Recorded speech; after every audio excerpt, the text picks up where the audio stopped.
नमस्कार मित्रों, जय हिंद, जय भारत, वंदे मातरम।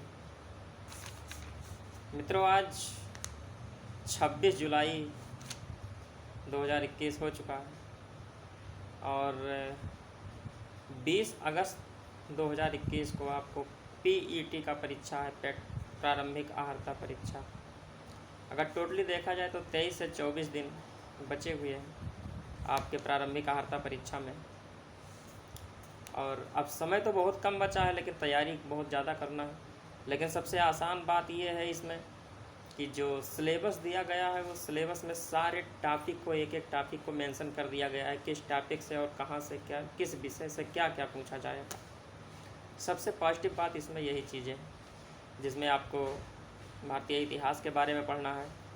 इतिहास टोटल 10 नंबर का आएगा, जिसमें से 5 नंबर का इतिहास जो आएगा वो प्राचीन इतिहास और मध्यकालीन भारत का जो इतिहास है, इन दोनों से मिला के 5 नंबर के क्वेश्चन आएंगे। और 5 नंबर के जो आपके आएंगे वो भारतीय स्वतंत्रता संग्राम से आएंगे। तो इतिहास टोटली आपका 10 नंबर का आएगा। इसके बाद 5 नंबर के आपके भूगोल आएंगे, 5 नंबर के आपके सामान्य विज्ञान आएगा, 5 नंबर के आपके पॉलिटी आएगी, 5 नंबर के आपके सामान्य अंग्रेजी आएगा, 5 नंबर का सामान्य गणित आएगा, 5 नंबर का आपका रीजनिंग आएगा और 5 नंबर का ही आपके अर्थव्यवस्था से संबंधित क्वेश्चन आपसे पूछे जाएंगे, जिसमें पंचवर्षीय योजना वगैरह आपको बहुत अच्छे से पढ़ना है। 2014 के बाद जो नई सरकार बनी थी, इसके बाद क्या सुधार किए गए और क्या नहीं किए गए, ये चीज़ें आपको पढ़ना है उसमें। तो अब समय तो बहुत कम बचा है, बहुत ज़्यादा किताबें पढ़ने के चक्कर में आप लोग ना पढ़िए। और इसमें 10 नंबर का हिंदी गद्यांश आएगा और जो पाई और चार्ट यानी ग्राफ वाले जो क्वेश्चन है वो 20 नंबर के आएंगे। तो अब आप ये टोटल 30 नंबर इधर हो जाएगा। 20 नंबर का पाई और चार्ट और 10 नंबर के आपके गद्यांश के क्वेश्चन हो गए, तो टोटल 30 नंबर आपके इधर हो गए। जिसमें से और इसमें 10 नंबर का आपका करंट अफेयर्स पूछा जाएगा, 10 नंबर का जीके आएगा स्पेशली।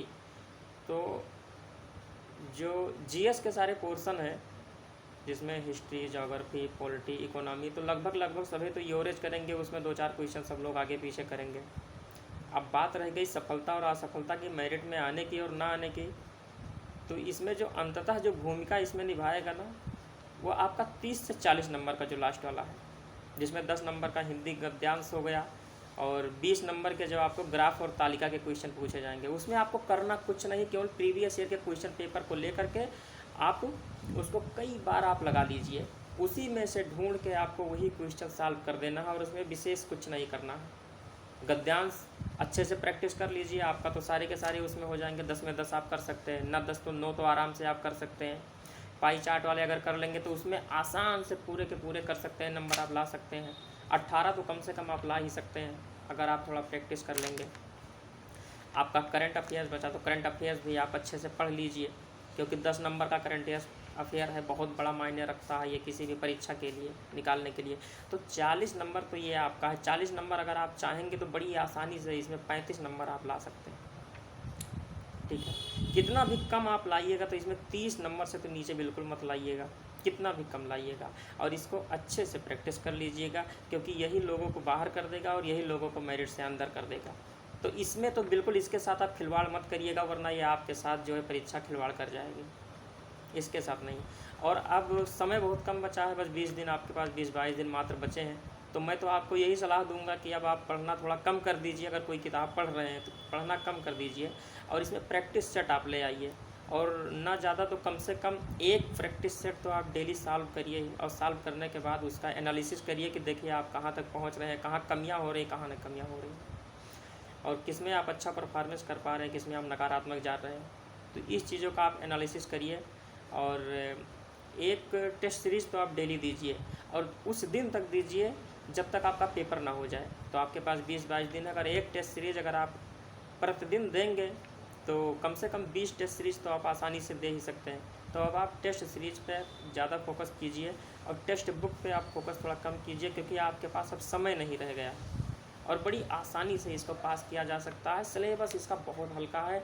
जो बच्चे ये सोचते हैं मेरा मैथ का बैकग्राउंड नहीं है, मेरी इंग्लिश वीक है, उन्हें बहुत बड़ा इश्यू नहीं है। केवल 5 नंबर का सामान्य अंग्रेजी आएगा, 5 नंबर का सामान्य मैथ आएगा, उसमें आप 3 क्वेश्चन तो कम से कम कर ही सकते हैं, आसानी से आप कर सकते हैं। इंग्लिश में आपका डायरेक्ट इनडायरेक्ट वगैरह पूछ लेगा, तो 1-2 क्वेश्चन तो आप आराम से बना लेंगे।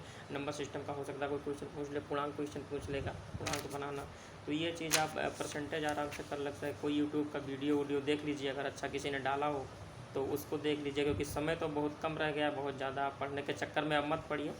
तो मैं बस आपको यही सलाह दूंगा कि अब ज़्यादा टेक्स्ट बुक पढ़ने के चक्कर में मत पढ़िए। जो आप अभी तक पढ़ चुके हैं उसी को आप रिवाइज कीजिए, खूब अधिक से अधिक बार, जितना रिवाइज कर सके दीजिए।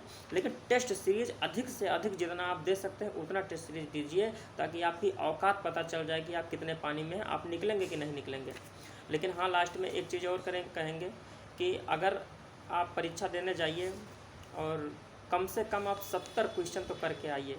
जो आपका नेगेटिव मार्किंग है 1/4, तो उसको काट करके आप 70 क्वेश्चन प्लस आप सही आपको करके आना है। तब ये मानिए कि पीईटी के बाद जितनी भी जो है उत्तर प्रदेश अधीनस्थ चयन आयोग के द्वारा जितने भी यूपी के द्वारा वैकेंसी निकाले जाएंगे, सबके लगभग आप फॉर्म भर सकेंगे। तो 70 से अधिक क्वेश्चन तो आप करने की कोशिश करिएगा एकदम सही, तो फिर आप सभी की मुख्य परीक्षाएं आप दे सकेंगे इस भर्ती में, आने वाली इस आयोग की सभी भर्तियों में आप आराम से। और टेस्ट सीरीज़ खूब आराम से दीजिए, अच्छे से दीजिए, उसका एनालिसिस करिए और 70 प्लस क्वेश्चन करने की कोशिश कीजिएगा। इसके बाद आप ये अब श्योर हो जाएंगे 100% के सारे आने वाले जो मुख्य परीक्षा होंगे इस भर्ती से सभी में आप दे सकेंगे। और पेट के बाद ही जो देख ही रहे हैं आप, चर्चा में है, न्यूज़पेपर में भी निकलता है, काफ़ी आयोग की बयानबाजी भी हो रही है कि सबसे पहली भर्ती जो इसके बाद निकाला जाएगा पीईटी के बाद वो लेखपाल का होगा, और वो लगभग 7800 पद पे निकलेगा। तो आप लोग मेहनत कर लीजिए, आराम से हो जाएंगे आप इसमें। बेस्ट ऑफ लक आपको सभी। जय हिंद।